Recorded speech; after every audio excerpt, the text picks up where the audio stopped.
Hi, welcome to Killing Puppies, the Unreachable Star Modcast.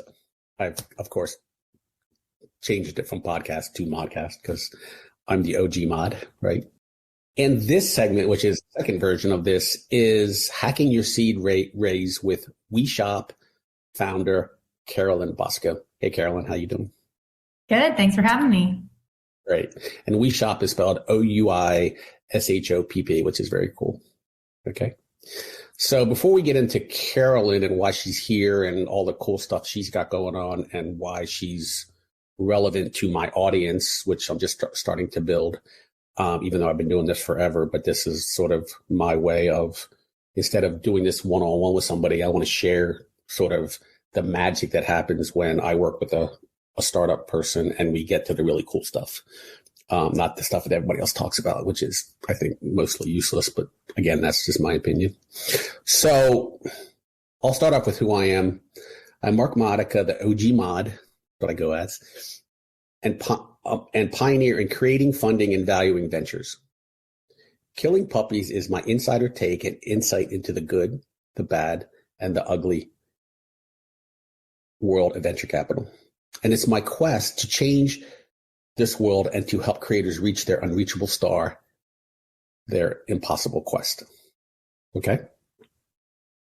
So why Killing Puppies and why you? We'll get to why you in a second, but let me get to the Killing Puppies part because that's going to be like freak people out. And it's like, and you're going to be like in Connecticut, oh my God, you're on a Killing Puppies podcast, modcast. So Killing Puppies is a metaphor for how investors kill creators' ideas, which he's not going to be happy with that. Their creations and the many ways they do it.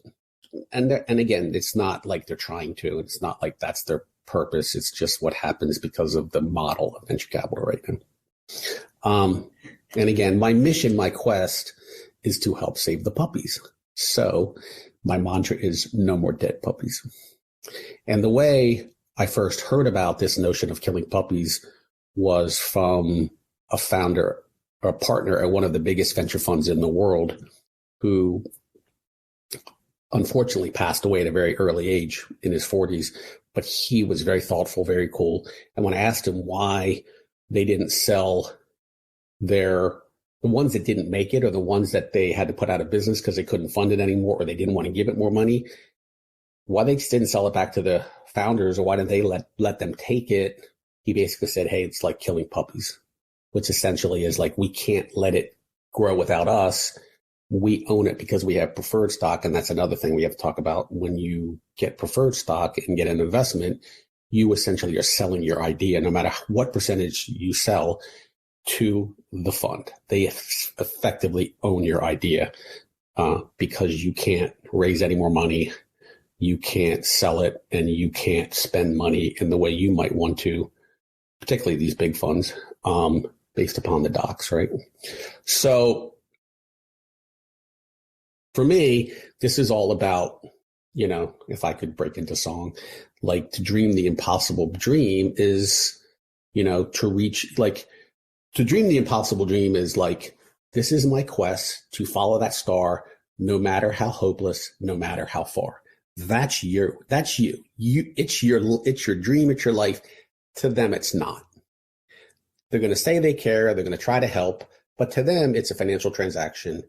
And in the venture world itself, the really large world, they don't have time. They're raising capital. They're allocating the money, which is like a waterfall. They allocate their money based upon the winners. So if they invest in particularly the bigger funds and the mid-sized funds, if they have 10 Carolyn Boscos, well, they have 10 million allocated to each Carolyn Bosco.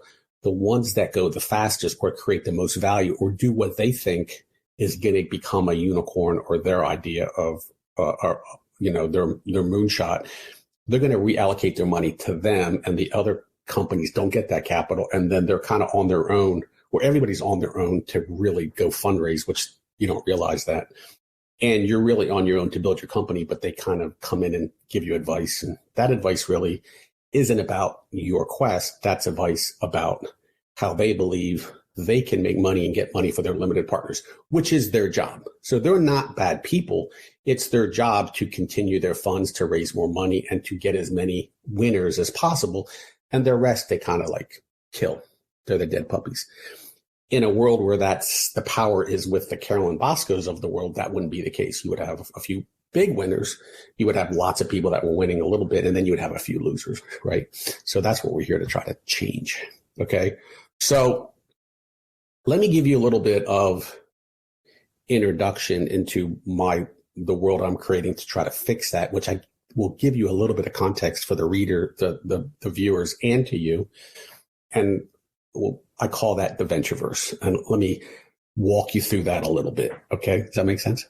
Mm-hmm. And then we'll get to you and how cool you are. Okay. Yeah. So creators and investors speak different languages. That's one of the big problems I just sort of talked about. Creators speak the language of creation, words. It's all about your product and your customers and stuff like that. Investors speak the language of investment, dollars. And that's about return and how much capital they get allocated and things like that. It's important. And then the bridge or common language is this notion of numbers, forecasts, financial models, stuff like that. That kind of the language that bridges the two people. And that's a really hard language. Being a CPA and accountant and having run financial models for years, it's changed. And so I saw this and I said, hey, wait a second, what's going on? Because there's a growing gap between a creator and investors into how they can speak to each other and how you can actually talk about what you're worth and where you're going versus the traditional model. So the traditional models were built for asset worlds where people were building companies, widgets and things like that, revenue, cash flow, things like that. And the financial model made sense, but in a brand world, it doesn't. And you're building a brand, you're building a quest. That's why I call it a quest, because it's really bigger. It's a global brand. It's something really something important to you. It's something important to the world. Okay. So I created a new language of numbers to replace the old one. And I made it a simulation, a game to simulate all the different ways that you could create your quest with how much investment, where you spend it, all that kind of stuff. It's a game to simulate what they think about in a language that you can understand too, basically bridging the gap. Okay. Our simulator, our game, measures the difference in valuation between the brand value and asset value, the traditional model versus what the Teslas of the world are getting, the brand, which is a huge difference. Our simulator game measures the difference between the brand and asset value of a venture for any level of venture investment at any given time. Because while you're running a financial model, it's very static. You throw a model out there, you try to go 18 months to, well, things change. Things are changing constantly. And your model, your financial model, how many revenue, how much customers, doesn't go to valuation. The valuation is determined by how the VCs spend money, how much they want to own of your company, and how they believe it's what it's worth versus how much you think it should be worth. So I'm trying to teach you how much it's worth so you don't get screwed, and so that you can actually hack this whole system. And that's what I've done, raising $1 billion and doing a bunch of other things like that. Even though I'm not an investment banker, I was on the side. People like you. It's called the mod score. That's why I'm the OG mod score. And there's a certain thing for that. Mod stands for, which you are a mod, stands for mission-oriented founders who are obsessed with their customers and have domain expertise to get it happen. And most of the domain expertise you learn on the fly. You have an idea, you learn, you run your MVPs, you learn about your customers, you live it, you love it. There's no training for this. You don't go to Stanford or Harvard MBAs to get this shit, right? And none of the people that ever built big brands ever did that. They got it. Unless you're building like a drug or something like that. And you have domain expertise in drugs. So if you're doing a medical device, you have to have some level of domain expertise, and you have some level of domain expertise in your thing, but you acquire it. So it doesn't really matter how you get it, but you have to have that. Okay. So it's called the mod score, and I'm using it to power a marketplace called the Ventureverse. That's why we're here. This sort of modcast is sort of promoting this world that I'm building. And this is the way for me to identify the problem and show founders what the problem they have is and how we can hack the existing market and how I can lead you to my new market and use you to build a market. In the Ventureverse, you will be able to fund creations, to buy and sell creations, and to work on creations regardless of race, gender, and where you are located around the world. That's one of my big things. Like, this needs to stop. San Francisco, Silicon Valley, Stanford, white boys. Like, that's, and that's not their fault. That's just, they fund what they're near. They fund what they know. And they fund, even if it fails, and we talked about this before, even if it fails, oh, it's a kid from Stanford or Harvard. Like, it was the market. It wasn't them. They didn't fuck up by investing in the wrong thing, right? It's like, it's just, they can't control markets. But the really cool part of what I'm building, the really cool part is, as a creator, you won't have to sell your idea, your creation, your puppy to anyone. You've already done that once, so we're going to talk about that, which is fine. And again, well, at least until after you leave the Ventureverse. So you're going to have to get seed capital, and you're going to have to give up some of your company. When you get into the Ventureverse, I'm going to get you to the next level without doing any of that. And then once you get there, then you'll be bigger, stronger, and you'll be able to give up equity and those kind of things to the big growth funds so that you can get fully into going public or selling or getting really big, right? The sort of scale part of that's sort of the globalization of what you're doing. The middle part is where everyone really fails. It's a really hard part, right? I'm an expert in that part, which is like sick. I need a lot more than I have now. So let's introduce you, and we're going to talk about your problem. So I met Carolyn Bosco and OuiShopp through LinkedIn, and she was looking to raise a $900,000 seed round for OuiShopp, and we'll talk about OuiShopp a little bit. I saw it and I thought, this is super cool. It's really interesting. And I'm really good at curating these quests, these big brands. And I said, there's something here. And I know that because I've sent a lot of stuff into Silicon Valley and into the big funds, and they look at whatever I send them. They don't always fund it. And I've worked on some of their quests. I've worked on some of their deal flow. And I created the first pitch competition, which I score a lot of companies over years. And I created one of the first accelerators, even though it was in DC. And that was hard because DC wasn't like Silicon Valley. And so I knew that this thing was exactly like a lot of the other things I see, super underfunded. I wanted to see if they had the evidence that I thought they would have and what she was actually doing. So we had like a conversation. And I thought, instantly I was like, cool, this is a quest. This is a global brand. This is something really big. This is really cool. And then I asked her, how much money are you raising? And she was like, 900,000. And I was like, oh shit. How much have you given away so far? And she was like, well, 150,000 for 15, 20%, blah, blah. And I go, fuck, 750,000 valuation, $1 million, whatever. For the one guy who did it, your investor, it's important for him to tell his cocktail crowd or whoever he deals with, because he's probably older white dude, that he got a good deal, because people are going to say you're an idiot for investing in startups because they fail, blah, blah, blah. And you gave away, whatever you could to get whatever money you could to prove what you wanted to prove. Now, what typically happens is once you prove that, then you have to go raise a bigger round. And the bigger rounds, so that's what I call, the first part of this is what I call the seed paradox. And let me explain the seed paradox. This will be cool for you. The seed paradox is, the better the deal for the investor, the more likely they lose their money, and you lose your company. Killing Puppies won. Really good early stage investors, unless they have a pipeline of bigger funds that are looking at their deal flow, like Combinator, Techstars, people like that.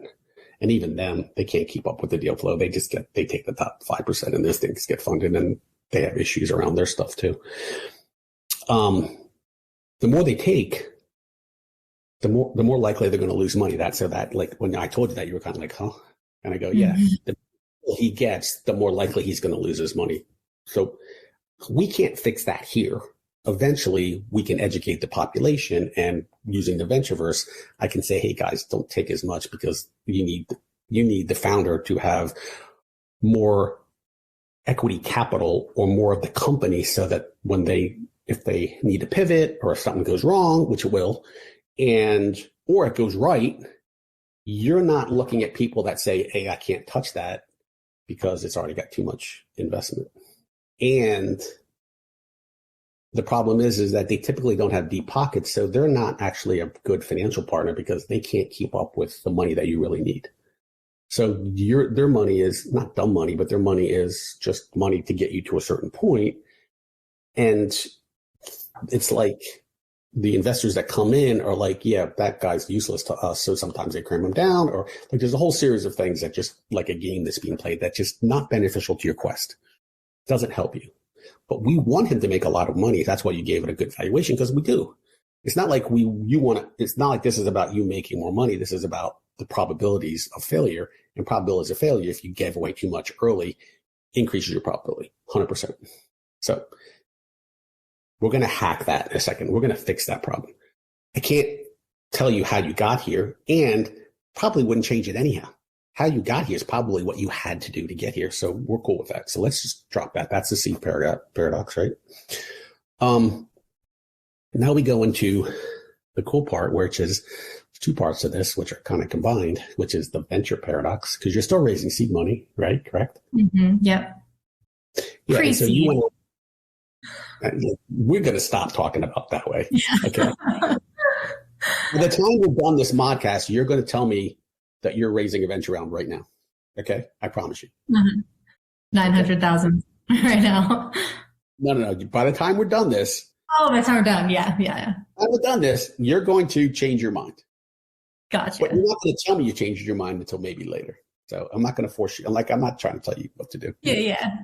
Right. So how you got me on LinkedIn was so cool because you sent me this video that was an introduction and it had me on there. You're like, hey, Mark. And I'm like, oh, LinkedIn. Cool. And you looked cool. And it was you. And I'm like, hey, I like this person. And when you sent me your materials, I was like, oh, this is really cool. What you're trying to do is you're trying to change the way you're trying to merge the experience of shopping with the social network. And you're trying to say, hey, people on social network are just getting tired of looking at pictures. Wouldn't it be cool if they shared their shopping experiences and combine those two in sort of a new model, which is super cool. And I was like, hey, that's the problem that these metaverse companies are having, where they're building real estate and malls in the metaverse, but there's no one there shopping, right? Mm-hmm. So you're not just doing that. You're actually doing real shopping or online shopping. And we'll give you a chance to explain this, and we'll do your quest in a second. But the problem is that I thought myself, well, that's like a really huge idea.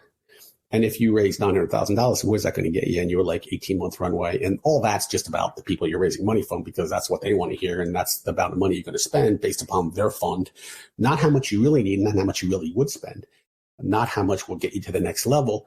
A, you know it's not enough. And B, you really don't know what it is. You don't know what that number is. And that's what I'm an expert in. And that's what the mod score does. That's what a simulation does, is we figure out how much money you really should get. What's the valuation after you spend that money, if you spend it in a way that created value, not just revenue and customers, and then do that a couple times down. And what's your end game? What's your quest? And if you back that up, that's what everybody's looking for, right? Mm-hmm. So the venture paradox, which you'll like this, which is where we're at right now. We're going to deal with that right now. Even though we're hacking your seed round, we're really going to be talking about the venture paradox. This is funny. The more efficient you are spending money, the less likely you'll get the money you need. That's killing puppies too. The more efficient you are, the less likely you'll get the money you need. So when the first killing puppies won, it's the more you give the company away, the more you're going to fail. And that's an investor problem first, not even your problem. The second part is your problem is the more efficient you are, and the more you show how efficient you are, you're going to get $900,000, and you're going to get a couple of customers. You're going to get 30 customers or 50 customers, 100 customers. I can show you if you spend that money after 18 months, you're not going to change your valuation. It's not going to be what you want. But this is your next step, because you're like trying to be efficient, you're trying to be an operator, you're trying to be like a good business person, which is like the worst thing you could do, is be an operator and a good business person. It's awful. Awful. Okay. So that's the paradox too. Okay. So that's have to expand on that one. That's really fucked up, right? Right. And the third paradox, which you haven't even get to, which is what we're going to focus on today, and then we're going to get back to the venture paradox. We're going to do a venture quest paradox kind of thing. Is now this is the fun one. The greater the focus on the impossibility of your quest, the greater the possibility it will succeed. We're going to run through this, but I can give you a snapshot of that. When we do into the quest part, when we do the pitch back and when you talk about your company, I'm going to get you to the point where I'm going to basically say, okay, Carolyn, so you're telling me it's X. You're telling me it can be a global brand. You're telling me it can change the world of shopping and social media and social networks and blah, blah, blah. And it's going to have some cool data parts to it.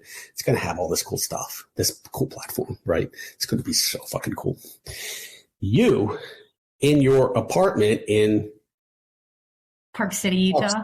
Super cool. And your little bang of banshees that are on the internet or your little contractors or your little team, you are going to be able to do that thing. Like, doesn't that sound impossible? How are you going to be able to do that thing? And how the fuck are you going to raise the money and operate and get to there in really the next 3 to 5 years is what you have to do. Because it's forever. Yeah. And so $900,000, that's like a no. That's like, but you keep doing that. Like, if you want to keep doing that, that's cool because, and the funniest thing is, in the second venture paradox, you've already felt this. You already had it happen to you. And I was like, holy shit, this is so great to me. So explain to me that right now. Tell me what you told me before about how you got in front of like huge funds that are really hard to get in front of. They gave you an hour and tell me what happened. Just give me just tell me what you said again. Like 5 of them now, and it's all the same. You know, they're very into it. We spend so much time getting to the nitty gritty. They like the quest. They love it. They love the quest. It's all the quest because it's the quest. It's a fucking quest. They like you, like the quest, right? Yeah, and then when it's time to like how much money you want, they're like, and they say, get back to us when you reach this stage. So as soon as you're hit that part, let us know. Like, and you set yourself up for failure. You set yourself up for failure because you told them, instead of keeping to the quest and the impossibility of the quest and how much money you actually really need, you told them, if you give me $900,000, I'm going to get to 20, 50, 30 customers, some metrics that really, the way you've laid it out probably isn't showing the real value of it. Like, some of it is how you probably hook APIs in or do certain things, right? There's a producty, techie side part to it. There's a customer testing side, testing too, right? Because really in venture capital, you're validating your market, right? And then you're scaling into it. But you have to do a little bit of scaling in the validation period. And the first part, you have to validate your tech with customers and validate the behavior, which is, will one person want it? And then in venture, will a lot of people want it? And then in growth, will everybody want it? Right? Right? So they all kind of blew you off, but they loved you and you got to the close and you couldn't close. Why couldn't you close? The venture paradox. And so are you saying that I'm asking for too little because I'm being too realistic? I'm focusing on just a couple steps with that money instead of the big quest like I'm initially presenting. Yeah, what I'm telling you is you're talking to funds that deploy tens to hundreds of millions of dollars, and $900,000 isn't that. Now, there are the big funds, like I know Lightspeed has they have a scout thing, which they give 150, 100,000. These guys are starting to go back into the early seed, but a lot of them are starting to give money to people like you, but at the same time, then you have their name, but you still have to go out and raise the money. A lot of times, some of the companies I worked on where they found somebody, like Spark Capital did this, where they found a guy who later did Tumblr, and they said, "You're the best designer we've seen. We're going to give you $5 or $10 million." And he's like, "What am I going to do with that? Like, that's too much." And, like, he didn't want to take it, and then he took it, and then he sold $1 million, right? Because they were smart enough to do the Quest thing. They're really good. Spark, really good on the Quest side. Right. And some of these other guys, Lightspeed and Menlo and some of these guys, they're really good on that. Right. But they're not going to spend their time trying to see if you have a quest and spend their time to see how much money you really need. Cause that's like, they don't have the time for that. They expect you to do that. And that's the number side. Remember I told you how it's this numbers part. That's the barrier, which is why again, I'm going to promo my stuff all day long. The mod score, I can figure out, like I can tell you, you would need a quest profile. I've done like 10 quest profiles. I told you I had 8 of them got funded. 4 of them were women. All four got funded.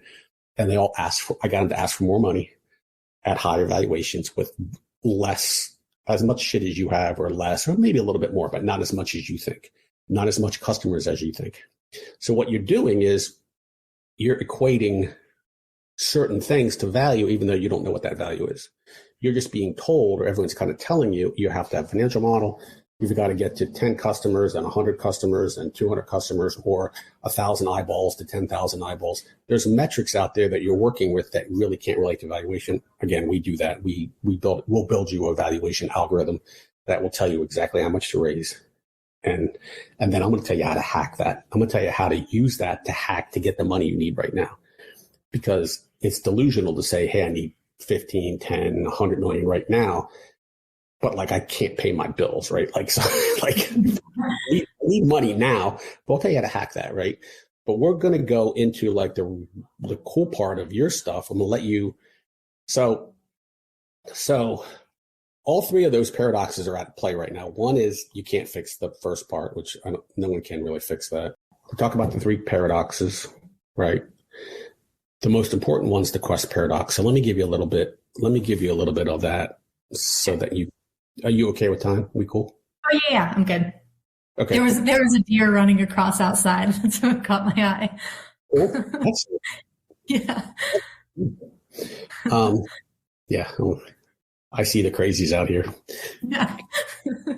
In the Hollywood Hills. Yeah. But I love, like, I have some, the homeless people in this neighborhood are my people. So I try to go out and help them as much as you can, but it's hard. So I'm going to ask a question that I know the answer to. So just bear with me on this. This is my second one, right? So why does everyone venture capital want to get funded? They need the money, but really there's a second reason people really want. I mean, everybody wants abundance, freedom, and passion to do what they want. But the people that really elevate themselves are the really ones that are quest driven, not just abundance, passion, and freedom driven.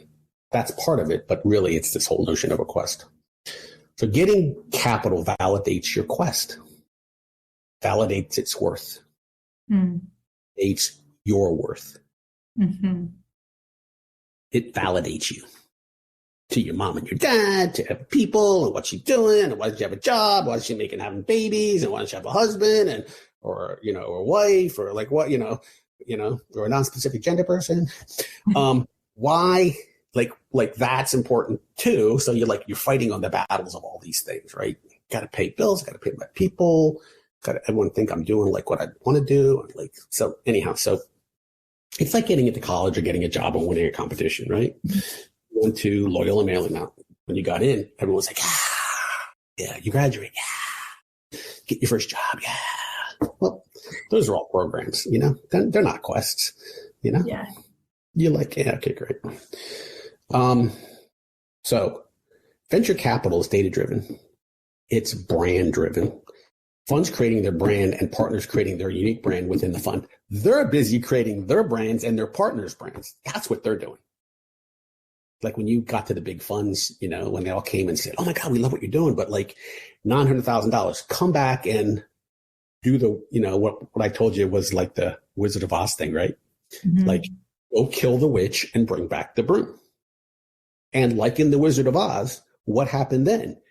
Dorothy brought back the broom and he was like, well, what do you want me to do now? Like, I promised you something, but and then he goes, Dorothy, and says, you had the power all the time. It was your power. And that's what I'm trying to tell people like Carolyn. You have the power. It's your idea. They just have they have money. Forget money. You have the power. You have the idea. You have the drive. You're spending all your day doing this. You're like, I'm not going to quit, right? You're not going to quit. No matter how hopeless, no matter how far. This is your quest. It's the impossible dream. It's beautiful. Okay? So the key is to identify your quest, value your quest, and fund your quest. Now we're going to get to the stuff that really should be most useful to you, because we talked about problems and all that bullshit. What's important to you is let's identify your quest. Okay? So imagine I'm a VC or somebody like that's important. and you're trying to tell me, give me like a quick synopsis. I hate elevator pitch, but give me like, identify what the quest is. What are you trying to do that one person would care about, that a lot of people would care about, and that everyone would care about? What's your quest? What's your thing? What is the thing? What's the behavior? What is the thing behind the thing behind the thing? And we'll work on it a little bit right now so that we can kind of drill it down. So you seem to be doing a good job. So I'm not going to I want you to do it because you're getting people's attention, right? And who knows why you're getting attention? I'm not on these meetings. They could be like, we have to talk to 20 women a day, right? Because we're a man's fund. We have to look for the next woman. We have to look for the next thing. But I can tell you based upon the way I responded to it, they're a lot like me. And I was like, super cool. Really like her. Super smart. She cut through the chase. She got to me. She didn't waste my time. And she gave me the information, just enough information to say, whoa, I want to know more. Right? Yeah. So there is a very disconnected experience with shopping online. And, Gen Z wants digital instant collaboration. Millennials already are only shopping online, 91%.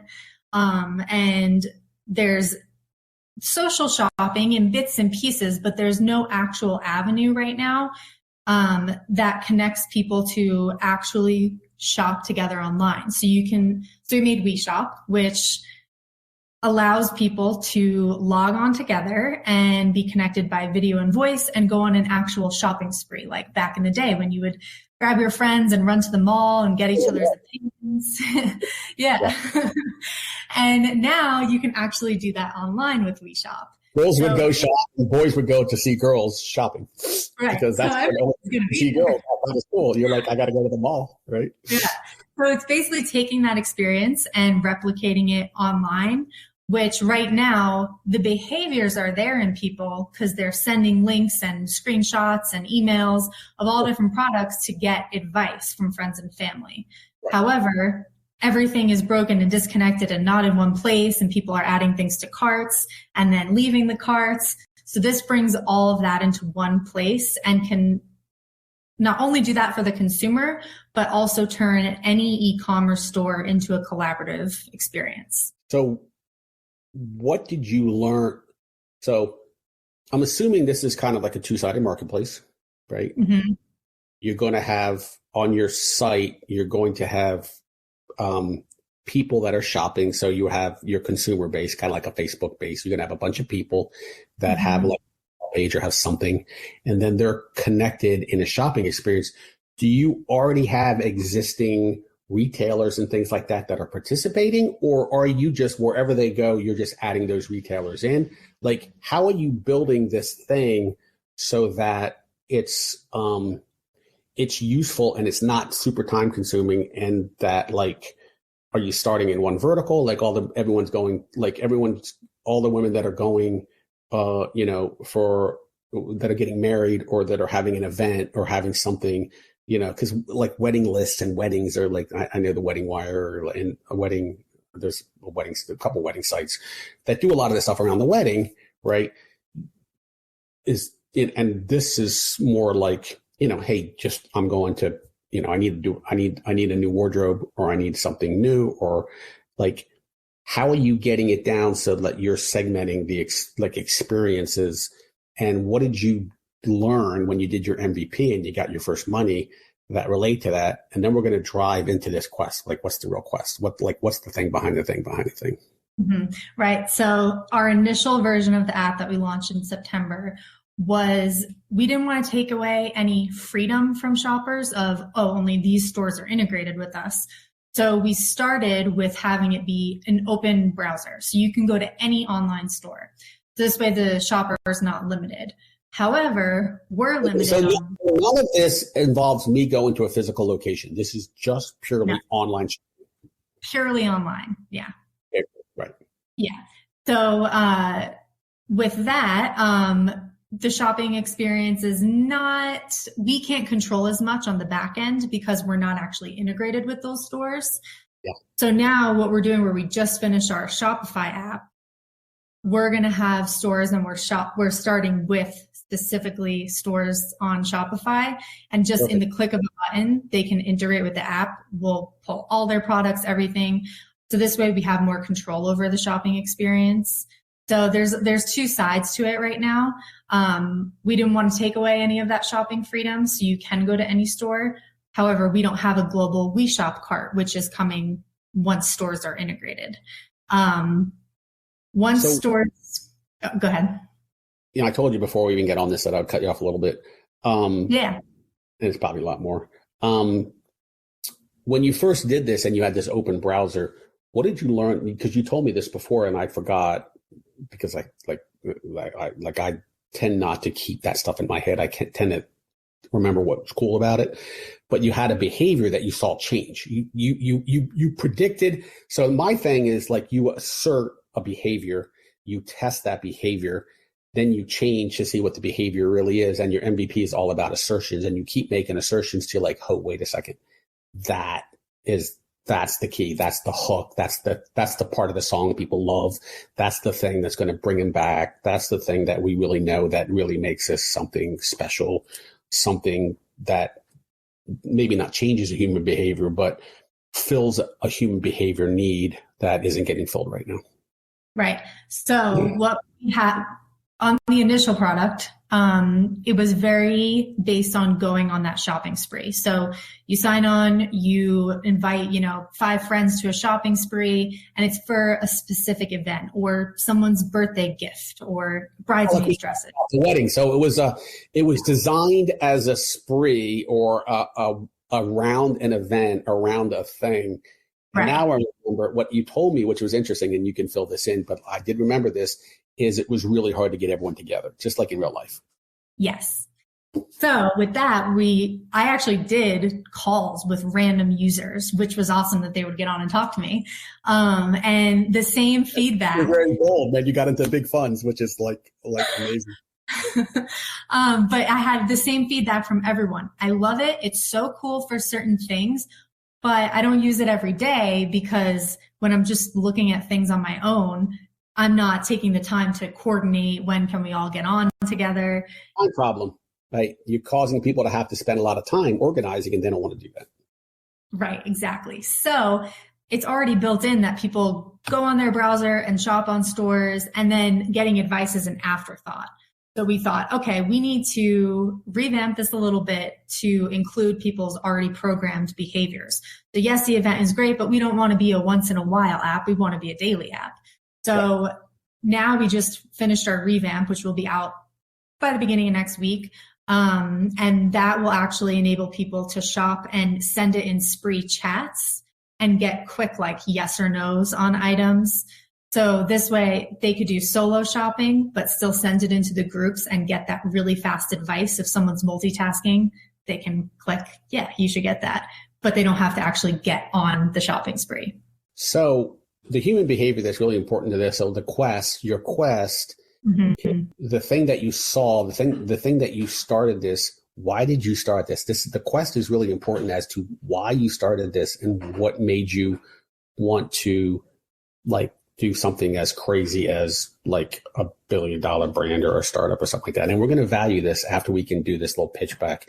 But I just want to get into why you thought it was important.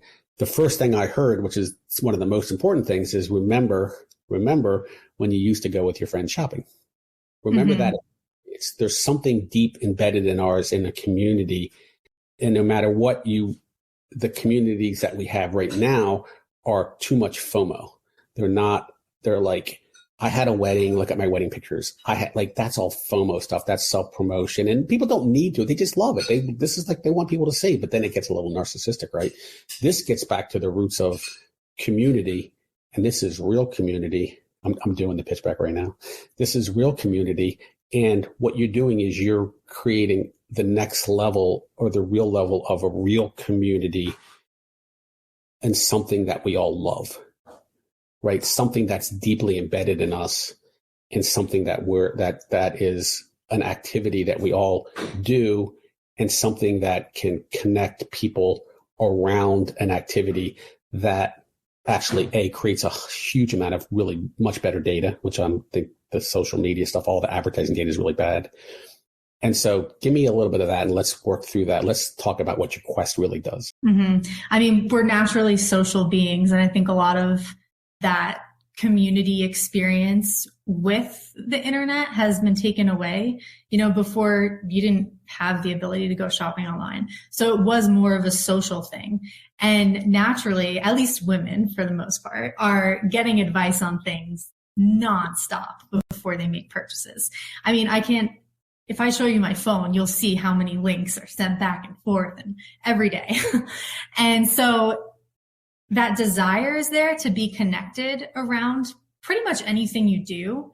And shopping is, we're all consumers. It's a big part of our lives, but that community aspect of it was kind of dying off a little bit because of things really moving to being e-commerce, and the retail person experience is definitely dimming down, especially the last couple of years. So this all naturally came about because of that gap and because of the reality I was facing, which, I want to go shopping with you guys, but we're all spread out across the country and we can't. So you believe that in a mobile world, in a very connected world where we're now connected, but we're really only connected through large events. We're really only connected, and that gets us further and further away. And it's sort of the thing that we're online too much, just looking at things, because what people are online looking for is they're looking for a community. They might spend less time online if they actually had real experiences. So this notion of a connection, right, that you're connected, is you're giving people a much deeper, much better connection around something that they love to do. They love to do with their friends, and you're creating a community that's deeper, stronger, healthier. And this has a lot of mental health benefits. This has a lot of benefits around reducing amount of time that you're online and actually interacting with people in a way that makes sense, right? So you're building so it's really, so I want to think of a different kind of name than the social network, right? Like, so there's got to be a better way to describe this than a social network, because being social is like, people aren't really being social anymore. There's just, it's really antisocial. Like, looking at what somebody has done is antisocial. So this is the antisocial social network, or like, this is something, there's something here that you're building a network and a community that's much deeper, much better, much broader around something that we do all the time. Now, is this particularly just for women? No, it's not. Obviously I'm a woman, so I definitely see, I don't really have guys sending me stuff, links and everything. I just naturally see more women behaving in that way. But I know guys that I've talked to, they do it here and there as well. But like you said, at the mall back in the day, the boys would go because the girls were there. Right. So if you build a network of women and that women gravitate to, men will want to come on because they're going to want to see, like, what's my buying or my girlfriend buying, or like they're going to want to be part of it, you know, but like, and it's good that they can, and the way you've built it, the way you built it, which is really cool, is no one's ever going to feel left out. Like, you've created a network that doesn't have FOMO in it. Like, you've eliminated the FOMO. You've eliminated the parts of a social network that are really negative, that are really FOMO related, into something that has a lot of value. And of course, it has a lot of value. So let's think of a word. What word would you give this network or this community that's social in nature, but really not? It's really much deeper than that. I mean, I keep calling it collaborative shopping, because social network, I didn't quite align with either. But after this conversation, there's something stronger. Yeah, there's something bigger going on. There's something stronger. There's something deeper. There's something you have to put out there that will tie people in, and particularly investors. And then we're going to get into, like, how do you value this thing? And at the very highest level, because there's a whole bunch of stuff that I would do with you outside of this that would actually help you to value this in a way that would be very dramatic and would reduce your stress. you could create a lot more value with doing a lot less than you think. Right. But you have to do the right things that create the right kind of valuation. That's my biggest thing. Less is more. Sort of the Tom Cruise movie, less is more when he gets fired. So, that's why the big VCs kind of like used to get mad at me. I'm like, they don't. They need more than you're asking, or they need less than you're asking. Whatever you're giving them is just what your fund allocates. That's how much money you're. That makes no sense. When you went shopping with your friends, what were you guys doing? Like when you went, what'd you guys call it? Like when you went to the mall, when you like got together, when you all collaborated on something. I like collaboration. Collaboration is too long a word, right? Mm-hmm. Mm-hmm. I mean, we would literally call it, ooh, shopping spree. So yeah. But it's much more gathering. Because I'm a platform network economy guy. Mm-hmm. I create a network. This is marketplaces and things like that. And then there's an economy that's created out of that. There's a whole separate economy. You're trying to build an economy. You're trying to build a spree economy. And you're creating a spree network right now. Right. But that's not a good word. Right. Like that word doesn't work. So we need to come up with something where we drill down and we say, this is the thing that we're doing. And it's a marketplace of people that are actively engaged all the time, yet don't be engaged. Like you don't have to be connected to be connected. That's the cool part. Right, right. People are doing stuff and you're not there. You're going to see what they're doing and then you're going to get to participate. Right? Mm-hmm. So it's about participation. So the word participate, it's really about you letting me participate, you letting me join your gang. Like I get club, right? Right. Being club. Oh, I didn't get invited. Julie and Sally and went to the mall. They didn't invite me. Oh, I'm going to stay home and I'm going to cry, right? Whereas it was probably just because, well, it could be because I didn't like you, but it's probably because it didn't work out. And so you always had to be available. You always the kids had to be available. It was like a whole thing, right? So this eliminates all that and it connects all that. And it does it around something that's really interesting. And you're going to get better shopping decisions because people are going to buy if other people like what they're looking at. Oh, that's going to look great on it, right? It has there's three parts of this. It has the concierge part where all your friends act like concierge. It has the spree fun because like you're going to do something, right? And then it has the connected part where I'm always connected. I'm always in the group, even if I'm unavailable, even if I can't, I'm still part of that little club. I'm still feel like I'm right. There's a word for that. And there's a higher level word for that. And we need to figure that out. We need to come to that. I'm going to get it. I'm doing the podcast. Usually if I'm not doing something like this and trying to manage this, it will just come to me. I don't know. Exactly. It'll probably hit me at a most random time. What I don't talk about are the intuitive part of me. Like that tagline's really good, but it's around those three things. The spree, doing this until we get it, and I can just cut this down. The spree part, the connected part, right, and the concierge part. Yeah. So it's fun. It's the spree. I get to be part of the club. It's concierge. Get people to hang, and I'm never out. I'm always connected. I'm connected. I got my little concierge group telling me, and that's going to lead to more purchases, better data, or people collaborating, right? Like when I think of shopping, right? You're still out there? No, sometimes I look up like. No, I'm doing the same. No, I did the same. Oh yeah, like different words, and it'll just Yeah. So the collab network, oh my God, there's got to be a word for this because it is around shopping. Like it's like we're socially around shopping, right?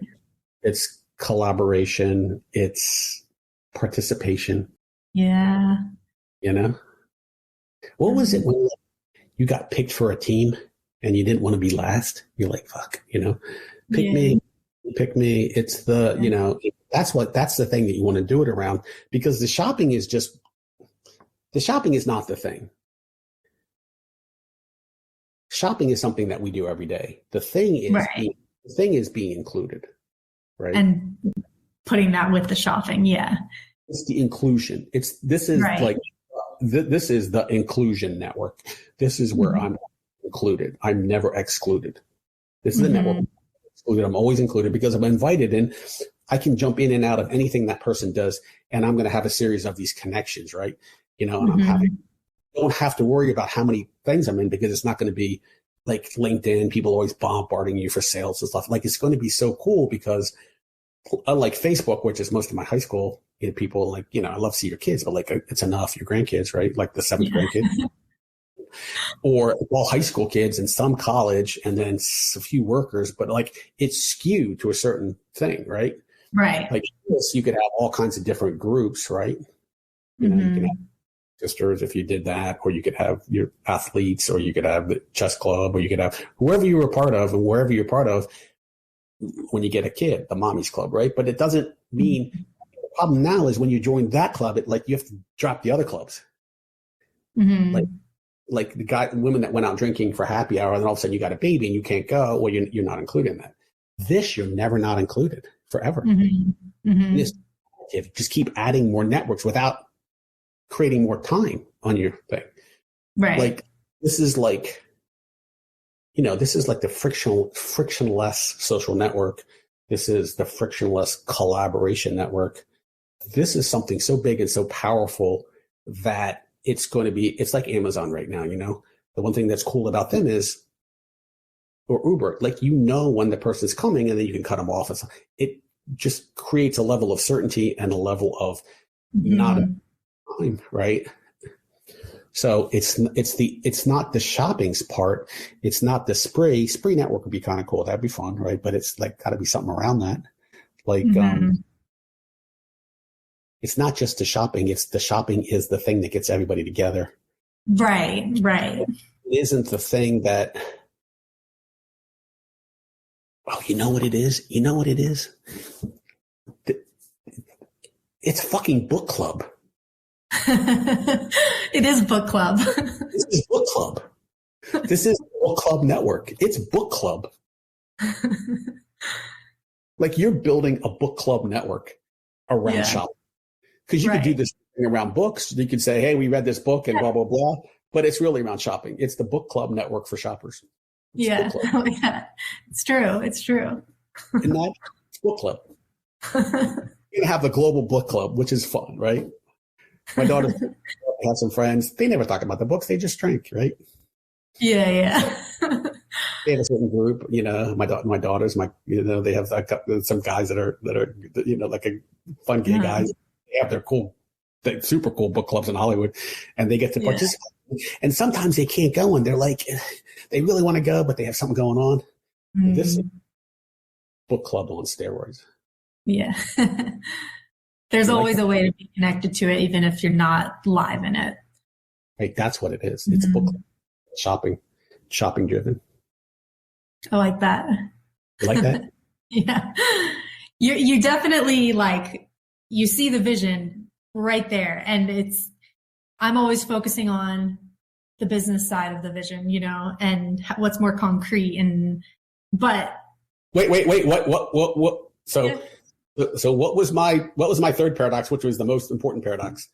The quest paradox. The greater the focus on the possibility of your quest, the greater the possibility of it. Now, let's talk about that. You're going to do a global book club where you're going to get all these people around the world to be connected, but not really connected around shopping. That's your brand. That's the global brand, right? And you raising $900,000, to do like NFW, right? Now, could be done, but probably not. So anyhow, let's talk about that. So we got global book club, right? If you want to continue this, we can drill down, and I can. Yeah. This is the high level stuff. I'll show you the really cool stuff. Like, there's some stuff in here that will blow your mind, right? So anyhow, what do you think that's worth? Future. You built a global book club. It's a global brand. 5 years from now, you have 10 million, 50 million, 5 million amount of people on that are actively shopping and talking and connected, but not connected around the world. right? And you start out with women, mostly women, but men kind of get on. And then it goes into different languages and stuff like that. Let's say 3 to 5 years, you've got something that's pretty big. What do you think that's worth? I think that's $1 billion brand. Yeah, right. That's the reach it has for sure. Right. It's $1 billion brand, but it's way more than $1 billion is less like the first step. It's a 10 billion, 50 billion, $100 billion thing if it gets big, right? If let's say you prove it out in America and you've got 5 million people online or a couple million, whatever, it's definitely $1 billion brand. I don't care how many transactions going through it, because the data that you're going to create and collect on it, people are going to they're going to want to come to you, and you're going to say, wait a second. No, you're not going to pay me more to put yourself at a higher level to my people, because my people I care about, and the disconnection part is the thing we care about. Where they shop and up, that's the data that they're going to freely give you, and we're going to ask them, and we're going to curate offers to you. The first modcast was how these young girls, young women from Georgia Tech are going to get people to get advertisers out and get people to understand the data they're giving away for free, and get them to know their worth of their data and how to get paid for their data, but basically get offers or free offers or curating the right amount of things. So the curation that would take place in this market would be just amazing. Yeah. Boom, the minute somebody hears bride stuff goes out, boom. But you curate that. You say, hey, you send something out to the main person doing it. Hey, do you want to see these online brands are looking to talk to you? Do you want to talk to them? If not, tell them to go away. Yeah. Yeah. Mess with you, because that destroys the whole thing. Right. Yeah. Right. So what did you prove already? So we went real high, real big, global brand, some metrics, lots of people driving lots of value, whatever. Because the minute you prove it, the minute you get like 100,000, or like the minute you prove part of it, and I'll show you that. That's the trick. How do you get to that? Is it 10,000 people? 5,000 people? 1,000 people? I'll show you how to hack that, right? So just for the sake of this podcast, which is now an hour long, if you rewind that, what did you do that lets you know that you could be that? What have you learned in that first MVP that says, I got it. I know this. I have the thing that I know it can be that thing. Did you prove it already? Could you go to somebody and say, I've proven the human behavior that people will come in and out of this thing like book club, like that they will love this? Do you have that data? I would say we have it on a small scale, but we can repeat that, because I was able to say how many. I didn't say large or small. Do you have that? Yes. 5. It could be 5 people or 10 people. Yes. Remember, sample sizes in weighted average, classes in math, right? Statistics or sample sizes can be really small if they prove something. Well, you could have a large sample size that doesn't prove shit, right? Is around having small pieces of data based upon something called Bayesian analytics, that I can value your company based upon really small pieces of data, or predict data and then value that data based upon a prediction.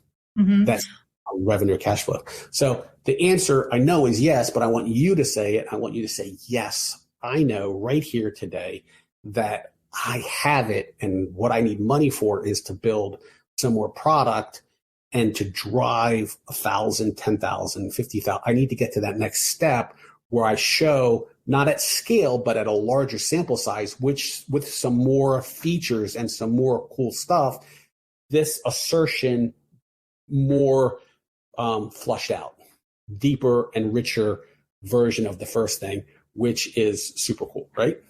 Yes, exactly. Right. So how much do you think you're worth right now with that? Having that been done, what do you think you're worth today? That thing, that thing, that quest. What's your quest worth? That's the more important thing. What's your quest worth today, right now? Today, right? 10 million. Huh? I would say 10 million. Okay. But to me, this is where I get set back to, is I feel like I don't have enough proof because I haven't had the opportunity to get more proof. Yes, I do have. What if I said, that the only reason I ever look at anything with what you have right now is if it was worth 30 to 50 bucks. And that I know that it's probably worth about 40 to 50 million bucks, you and it. Now, are we going to get that today? Probably not. But that doesn't mean you shouldn't value yourself at that or think you're worth that or figure out how to get that. And that's where I come in. So this is not a scam. I'm not like trying to tell you to like overvalue yourself. I'm telling you, if you don't value yourself or if you don't understand the impossibility of this, which if you keep talking about it, you should say, look, I understand, Mr. Investor, this is impossible, but you should bet on me and bet on this thing because this thing, if it works, will be one of the best things you've ever done. I'm not giving up. I've already figured this out. I figured this out. I need a bunch of money to do a couple of things. And we'll talk about that later. We're not going to talk about this, and that's because this is the gritty details of that. Right. And I'm going to show you, and I figured out, based upon our last conversation, I figured out how we can continue this in a way that will make sense to you. And that will help my Ventureverse, which will be really, right. And it'll be like real easy, which I'm about to launch. And we can do that outside of this. Okay. Okay. So, if I think you're worth 30 to 50 million bucks, you think you're only worth 10, which is not a bad thing. That means that best case scenario, you can only raise 5. So imagine whatever you're worth, you divide it by 2. That's probably what you could raise, or at least what the VCs want to give you, 20%, right? And let's say that I think that you need 5 to 10 million bucks. Like you really shouldn't be going at this without that kind of raise.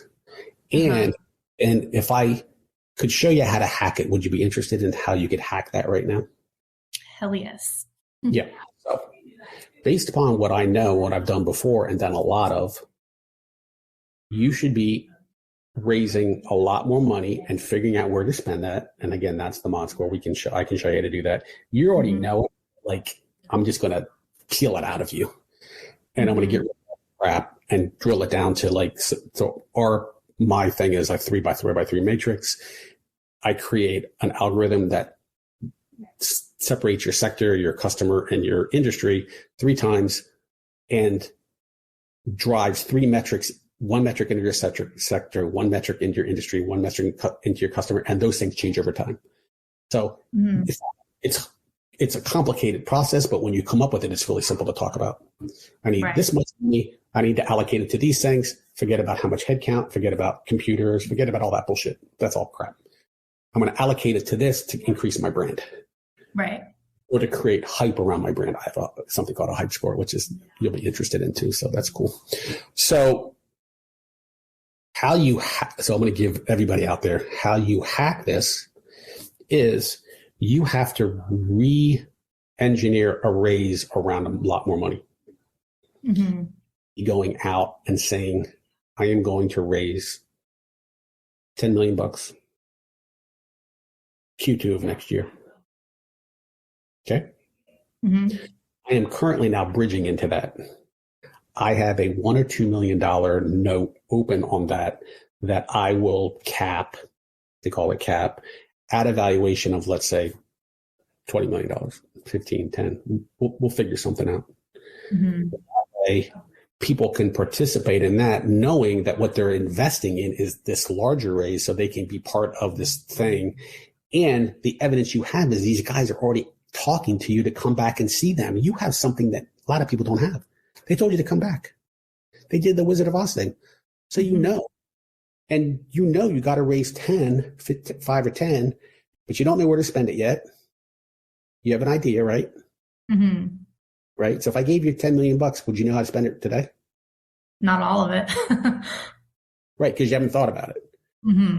If you do a simple exercise, you would quickly go, oh yeah, easy. Yeah. This is not rocket science.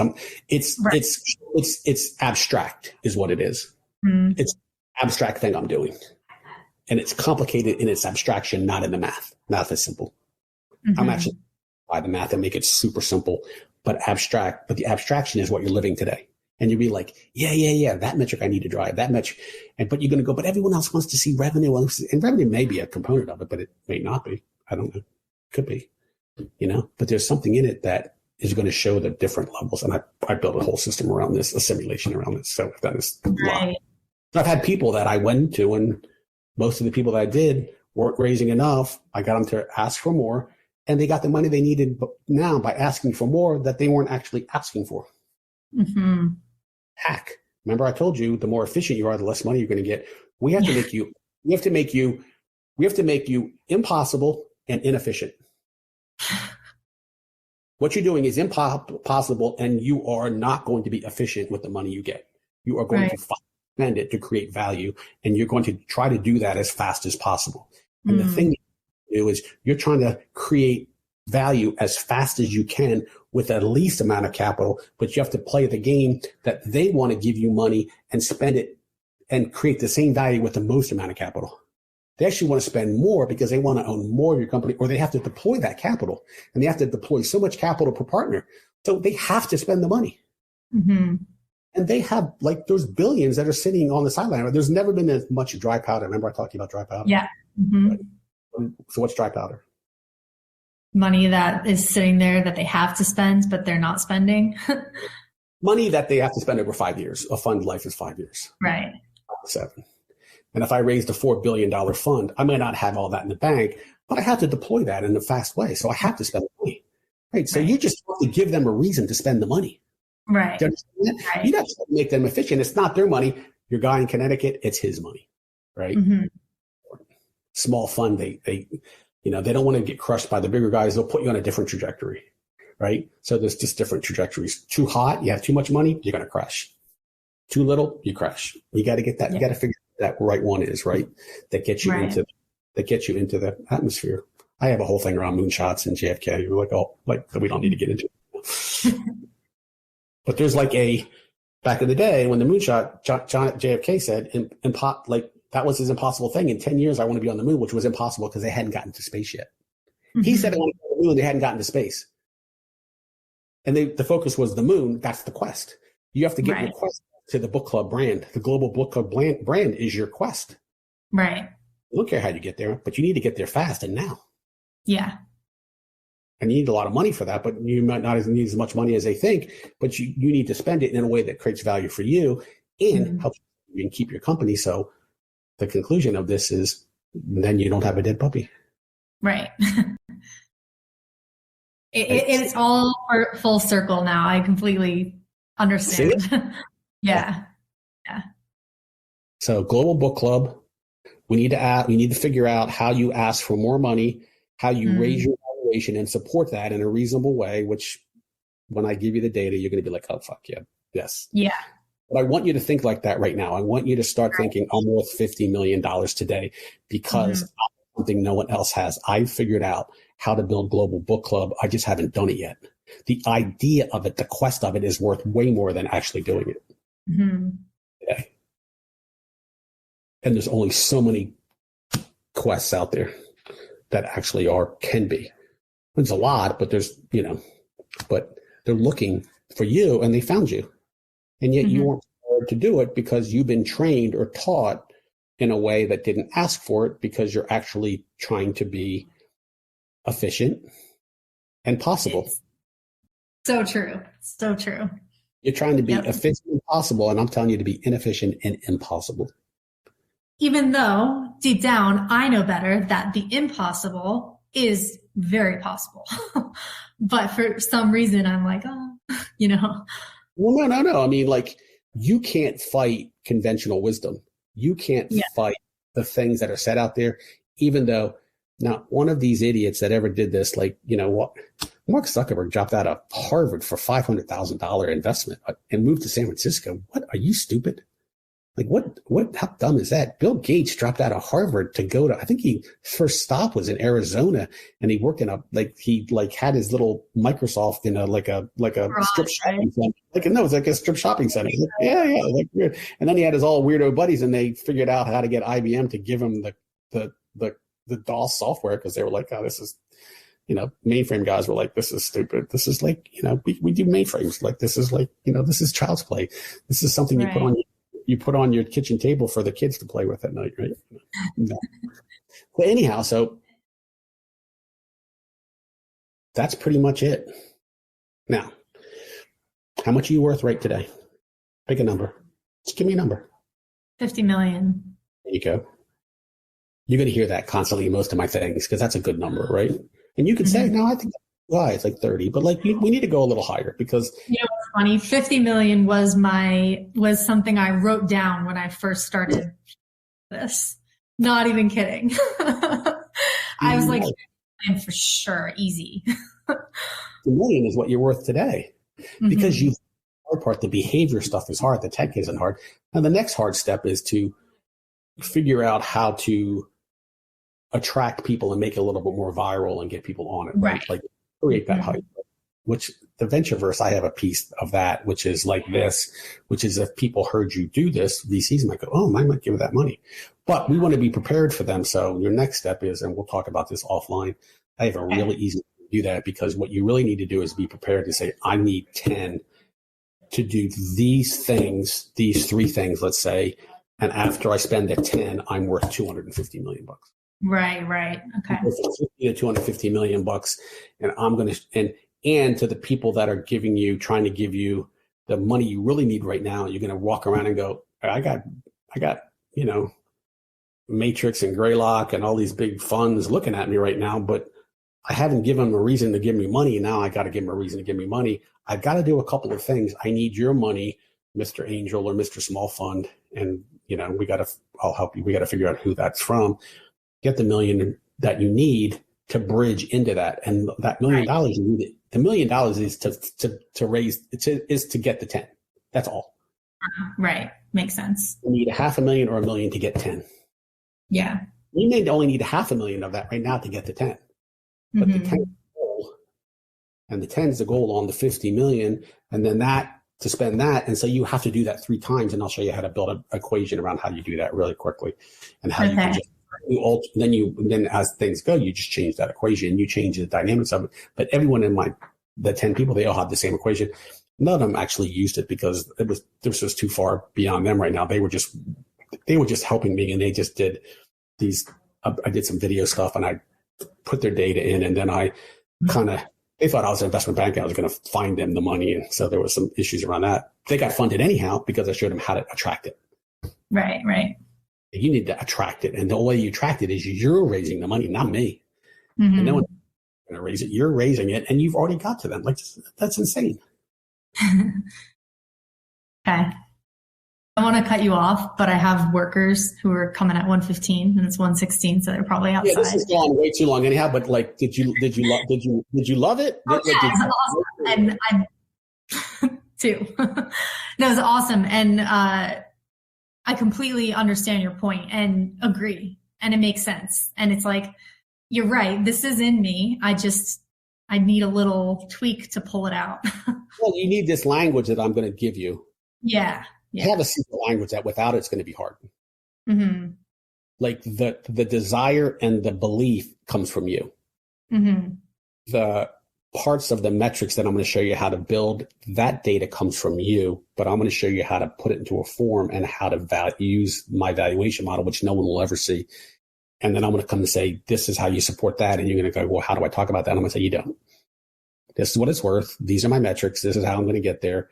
And, and I've seen this before. They're like, okay. Yeah. Okay, sure. But you've already got them with the quest. Once you get them to see that the impossibility of your quest, right? You've got them. Okay. Become impossible and efficient, you win. And then we're going to show you how to make it close that money and make it work. Okay.